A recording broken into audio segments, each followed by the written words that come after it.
है। Welcome back दोस्तों आपके यूट्यूब चैनल में एनाटमी एंड फिजियोलॉजी। तो today we are going to see relation of diaphragm, nerve supply, action and clinical anatomy. ठीक है, तो आज हम देखने जा रहे हैं relation nerve supply and clinical anatomy of diaphragm. ठीक है, तो इसके रिलेशन की बात करें, डायफ्राम के रिलेशन की बात करें हम, तो हमको रिलेशन दो तरीके से दिखाई देता है, एक सुपीरियरली एंड एक इन्फीरियरली। ठीक है, सुपीरियरली हमें दो चीज़ें दिखती है, पी मिलता है भैया। पी मतलब पी से प्रूला और पी से पेरिकार्डियम। सुपीरियरली मतलब ऊपर की ओर। ठीक है, हमें क्या दिखाई देगा, प्लूरा और पेरिकार्डियम। प्लूरा किसको बोलते हैं, लंग्स की कवरिंग को प्लूरा बोला जाता है, और पेरिकार्डियम मीन्स हार्ट की कवरिंग, पेरी मीन्स चारों ओर, cardium means related to heart. तो पेरिकार्डियम हार्ट की कवरिंग होती है। ठीक है, इन्फीरियरली हमें क्या दिखेगा, इन्फीरियरली हमें 6 चीज़ें दिखेंगी। याद करने का तरीका बता रहा हूँ, 6 चीज़ें क्या दिखेंगी उसको याद करने का तरीका देख लीजिए। मैं बोल रहा हूँ, आप राइट डाउन कर लीजिएगा इस चीज को। पीरूलाई फिर सक्का से लाभ। क्या, पीरूलाई फिर सक्का से लाभ।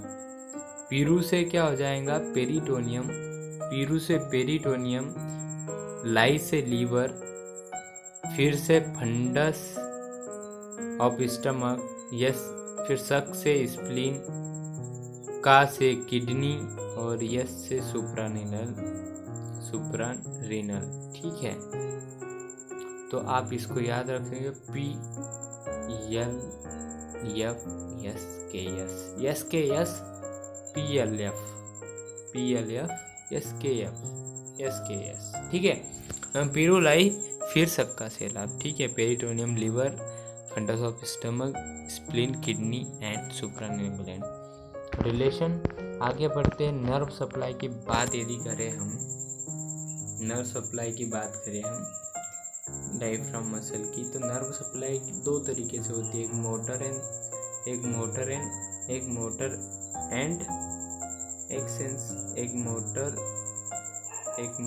एक सेंसरी।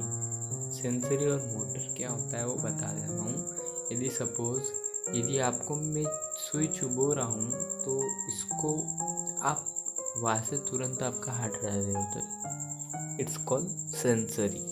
ओके, मतलब किसी चीज़ को संवेदन करना, और मोटर उसके बाद में कोई प्रतिक्रिया करना, मोटर। ठीक है, मतलब बाद में कोई रिजल्ट हटाना। मैंने सुई चुभे, अपने हाथ हटाया, रिजल्ट प्रोड्यूस हुआ, मतलब सेंसरी ऑर्गन गए, सेंसरी रिसेप्टर गए, तो अपने मोटर रिसेप्टर ऑन हुए, तो मोटर रिसेप्टर बोला this is harmful to you, तो हाथ हटा ले, मतलब ये चीज़ तेरे लिए हार्मफुल है तो हटा ले।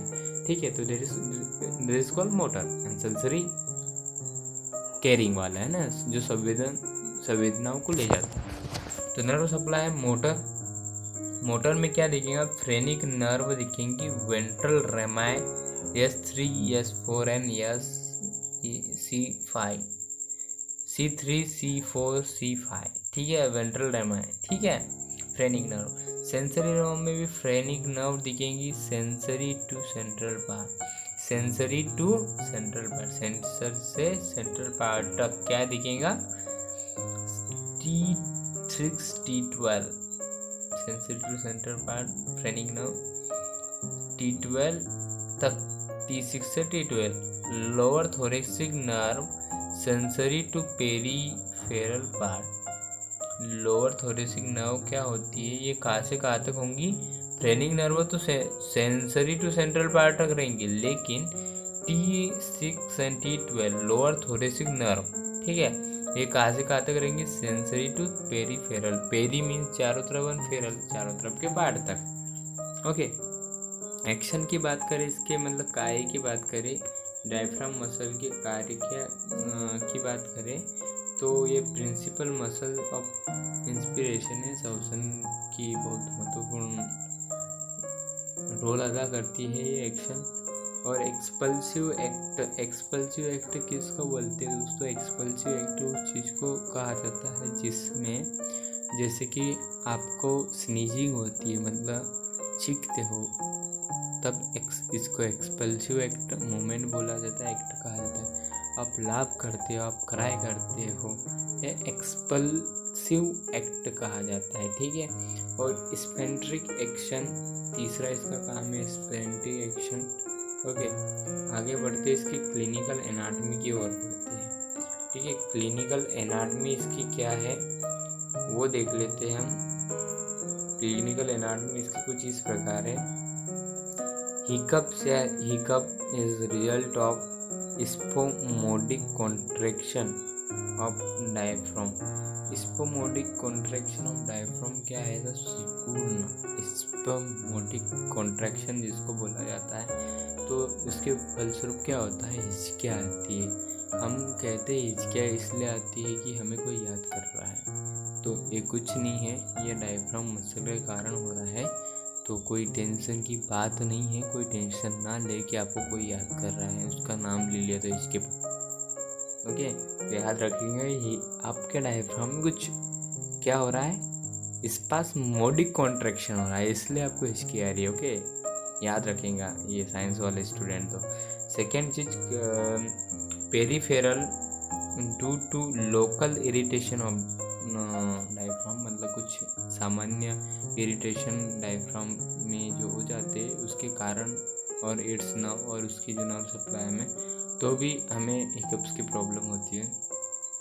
फिर क्लिनिकल एनाटॉमी जो है, डायफ्राग्मेटिक हर्निया हो जाता है, वो भी हम बात करेंगे हर्निया, ठीक है। डायफ्राग्मेटिक हर्निया क्या होता है, ठीक है। और जो फिर डायफ्राग्मेटिक हर्निया है उसमें एक हर्निया हम डिस्कस करेंगे, या कौन सा डिस्कस कर रहे हैं हम पोस्टीरियर, ठीक है। पोस्टीरियर मीन्स पीछे ही हो, पोस्टीरियर हर्निया डिस्कस कर रहे हैं। तो this is due to failure of development of posterior part of diaphragm.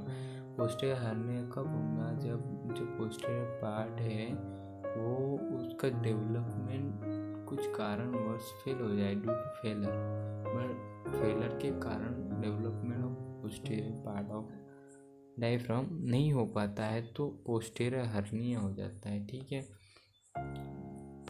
ये कुछ है हर्निया के टाइप वगैरह है। कंजेनाइटल मतलब बचपन से, कंजेनाइटल का मतलब बाय बर्थ, ठीक है, याद रखिएगा। Congenital means by birth. तो रेट्रो एक्सटर्नल हो जाता है, पोस्टीरियर लेटरल, पोस्टीरियर और लेटरल साइड में, पोस्टीरियर और सेंट्रल, ठीक है। ये हर्निया की बात कर रहे हैं, ठीक है। एक्वायर्ड का मतलब होता है जो बाहर से हम लेते हैं, एक्वायर्ड करते हैं, तो ट्रोमेटिक बोलते हैं। दूसरा हियाटल, इसको कंजेनाइटल हियाटल रोलिंग हर्निया। तो क्या होता है इसमें जो डायफ्राम होती है रोल हो जाती है उसको, ठीक है। एक्वायर्ड हाइटल रोलिंग हर्निया कॉमनेस्ट होता है, ठीक है।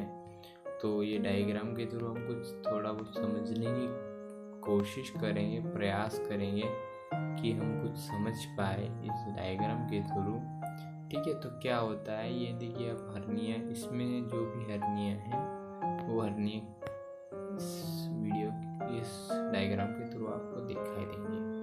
तो जो पहली चीज़ है मार्गेग्नी फोरामेन हर्निया, कुछ इस प्रकार होगा, ठीक है। मार्गेग्नी फोरामेन हर्निया कुछ ऐसा रहेगा, ठीक है। तो सेंट्रल टेंडन फोरामेन हर्निया कुछ कैसा रहेगा? ये जो आपका सेंट्रल टेंडन है तो ये इस प्रकार रहेगा, ऐसा और देन ऐसा, ठीक है। उसके बाद में तीसरी चीज जो बोच डेलक फोरामेन हर्निया है इस प्रकार, ठीक है। तो ये था साइड ऑफ डायफ्राग्मेटिक हर्निया, जो साइड है उसकी। तो this is all about the posterior relation, nerve supply, action and clinical anatomy. Thank you.